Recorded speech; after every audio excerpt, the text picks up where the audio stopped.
Dear students, आज हम कक्षा 7 सामाजिक विज्ञान की कार्यपुस्तिका का अध्याय 10 समानता के लिए संघर्ष को हल करेंगे। तो सबसे पहले आपका दिया है इसमें चित्र देखकर बताओ। तो आप इसमें दिया है यहाँ पर जो है वर्तमान जल स्तर दिखाया गया है यहाँ पर, और यहाँ पर जो है ये गांव बना हुआ है। उसके बाद जो है यहाँ पर आपका जो है ये खेत दिख रहे हैं आपको, और उसके बाद जो है ये आपका यहाँ पर गांव है। इसमें कह रहा है बांध, अगर बांध बनाया जाता है तो गांव पर क्या असर पड़ेगा। तो बांध बनाया जाता है तो देखो ये रहा ये लाइन, प्रस्तावित बांध बनने पर जल स्तर, यानी कि यहाँ पर जो जल का स्तर है वो बढ़ जाएगा। तो इसका क्या प्रभाव पड़ेगा, देखो अगर बांध बनाया जाता है तो खेत व गांव पानी में जलमग्न यानी जलमग्न हो जाएंगे यानी डूब जाएंगे, और गांव वालों को किसी दूसरे स्थान पर जाकर रहना पड़ेगा। देखो अगर यहाँ तक पानी आता है, यहाँ तक पानी आता है तो सारे गांव और खेत जो हैं ये आपके डूब जाएंगे। उसके बाद सेकंड है, कलोई गांव में 30 परिवार रहते हैं। 30 परिवार अनुसूचित जाति यानी SC लिखोगे आप इसके ऊपर, 10 अन्य पिछड़े वर्ग यानी OBC अदर बैकवर्ड कास्ट के हैं, और 10 सामान्य जाति यानी कि जनरल GEN जनरल आप इसके ऊपर लिखोगे। नीचे लिखी तालिका के में इन परिवारों के बारे में कुछ जानकारी दी गई है। तो डिटेल देखो नीचे आपकी क्या दे रखी है। सबसे पहले दी है जाति कुल परिवारों की संख्या, तो 10 10 10 तीनों परिवारों की संख्या है। उसके बाद कह रहा है,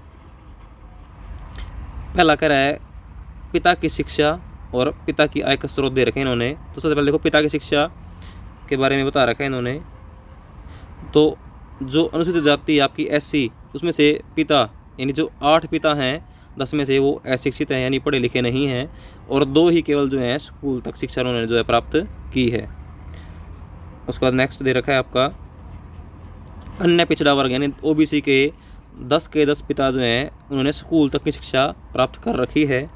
इसके बाद जो है तुम्हारे आपके जो हैं सामान्य वर्ग के 5 जो पिता हैं उन्होंने 5 जो है स्कूल तक गए हैं, और 5 जो हैं कॉलेज तक की शिक्षा उन्होंने प्राप्त की है। उसके बाद उनके दे रखे हैं सेकंड में पिता की आय के स्रोत कौन कौन से हैं, कैसे उनकी इनकम होती है, उसके बारे में है। तो सबसे पहले देखो जो अनुसूचित जाति हैं उनके परिवारों की कीमत देखो, मजदूरी आय का स्रोत क्या है, मजदूरी 10 में से 8 मजदूरी करते हैं और 2 जो हैं खेती करते हैं। OBC में से 7 व्यक्ति जो हैं खेती करते हैं और 3 नौकरी करते हैं, जबकि सामान्य वर्ग के जो हैं 3 व्यक्ति खेती और 7 नौकरी करते हैं। तो नौकरी किस में अधिक है, तो सामान्य वर्ग में जो है नौकरी 7 अधिक है, और OBC के अंदर जो है सिर्फ 3 नौकरी है, यानी अनुसूचित जाति यानी SC के अंदर कोई भी नौकरी आपकी यहाँ पर नहीं है। उसके बाद है बच्चों की पढ़ाई। बच्चे देखो एक दे रखा आपका कहीं नहीं, यानी बच्चे कहीं पर भी नहीं पढ़े हैं। सरकारी स्कूल में कितने पढ़े हैं और निजी के अंदर कितने, यानी निजी यानी प्राइवेट के अंदर कितने बच्चे आपके पढ़े हैं।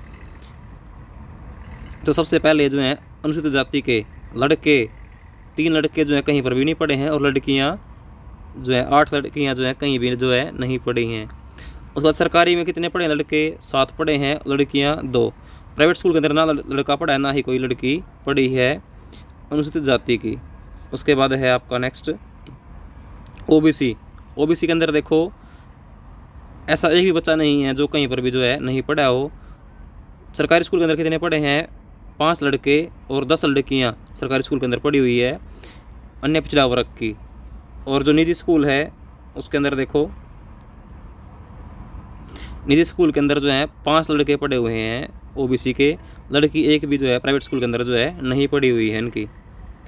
उसके बाद नेक्स्ट दे रखा है सामान्य। तो सरकारी ऐसा कोई बच्चा नहीं है जो कहीं पर भी ना पढ़ा हो। सरकारी के अंदर कोई लड़का नहीं पढ़ा है, लड़कियां सरकारी स्कूल में पढ़ती हैं 10, और लड़के कहाँ पर पढ़ते हैं, निजी स्कूल में यानी प्राइवेट स्कूल के अंदर। इस टेबल के आधार पर हमने जो है नेक्स्ट जो है कुछ सवालों के जवाब देने हैं। सबसे पहला क्वेश्चन है केवल सामान्य जाति के परिवारों में पिता ने कॉलेज की शिक्षा प्राप्त की है, ये बात सही है। देखो ये रहा यहाँ पर कॉलेज शिक्षा सामान्य जाति की 5, तो ये बात आपकी सही है। उसके बाद सेकंड है अनुसूचित जाति के ज़्यादातर परिवारों में पिता अशिक्षित हैं, तो 8 परिवार जो हैं पिता अशिक्षित थे, हमने टेबल में देखा था ऊपर। उसके बाद नेक्स्ट दे रखा है तीसरा, तीनों जातियों में से सामान्य जातियों में परिवारों के पिता ज़्यादा शिक्षित हैं। सामान्य जातियों के पिता ज़्यादा शिक्षित हैं, ऐसा देखो तो ये रहा इस टेबल में, ये देखो कॉलेज तक पढ़े हुए हैं और स्कूल तक जो है ये पढ़े हुए हैं, तो इनके अंदर शिक्षा जो है ज़्यादा है। ये बात आपका तीसरा पॉइंट भी हो जाएगा, सही हो जाएगा। फोर्थ है, अनुसूचित जाति के ज़्यादातर परिवारों में पिता की आय का स्रोत खेती है, तो ये बात गलत है। उनकी आय का स्रोत जो है मजदूरी है भाई। उसके बाद नेक्स्ट है, ज़्यादातर सामान्य जाति के पिता खेती कर रहे हैं, ये बात गलत है। वो 10 में से 7 जो है नौकरी कर रहे हैं और 3 ही खेती कर रहे हैं, टेबल में देखना तुम। उसके बाद नेक्स्ट है 6 पॉइंट, तीनों जातियों में से सामान्य जाति के परिवारों में ज़्यादा पिताओं की नौकरी की वजह से एक सुनिश्चित मासिक आय है, ये बात सही है। नेक्स्ट है, अनुसूचित जाति के परिवारों में ज़्यादातर लड़कियां स्कूल नहीं जा रही और ज़्यादातर लड़के सरकारी स्कूल में जा रहे हैं, ये बात सही है। नेक्स्ट है, सामान्य जाति और अन्य पिछड़ा वर्ग के परिवारों में से बहुत कम लड़के और लड़कियां स्कूल जा रहे हैं, ये बात गलत है। लगभग सभी जो हैं स्कूल के अंदर जा रहे हैं।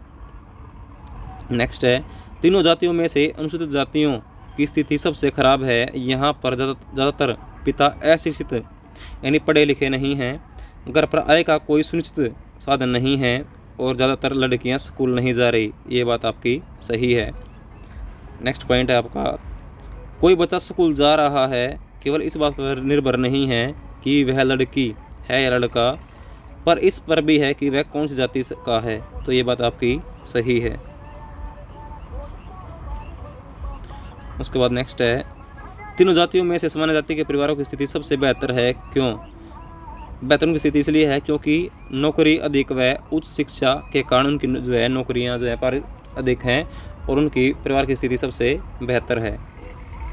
उसके बाद नेक्स्ट है थर्ड, बीतेंगे कभी तो दिन, आखिर एक कविता दी गई यहाँ पर, ये भूखे और बेकारी के टूटेंगे कभी तो बुत यानी कि मूर्ति, आखिर दौलत की इजारेदारी यानी ठेकेदारी के, जब एक अनोखी दुनिया की बुनियाद उठाई जाएगी वो सुबह कभी तो आएगी। तो तुम्हें बताया मैंने आंसर, बुत यानी मूर्तियाँ, इजारेदारी यानी कि ठेकेदारी।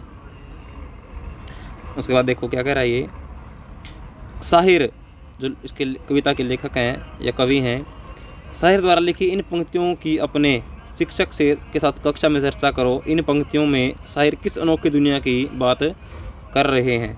तो आपका आंसर है, इन पंक्तियों में साहिर उस अनोखी दुनिया की बात कर रहे हैं जिसमें निम्न वर्ग के लोगों के पास रोजगार होगा और वे भूख से नहीं मरेंगे तथा अमीर वर्ग का दौलत का घमंड टूट जाएगा।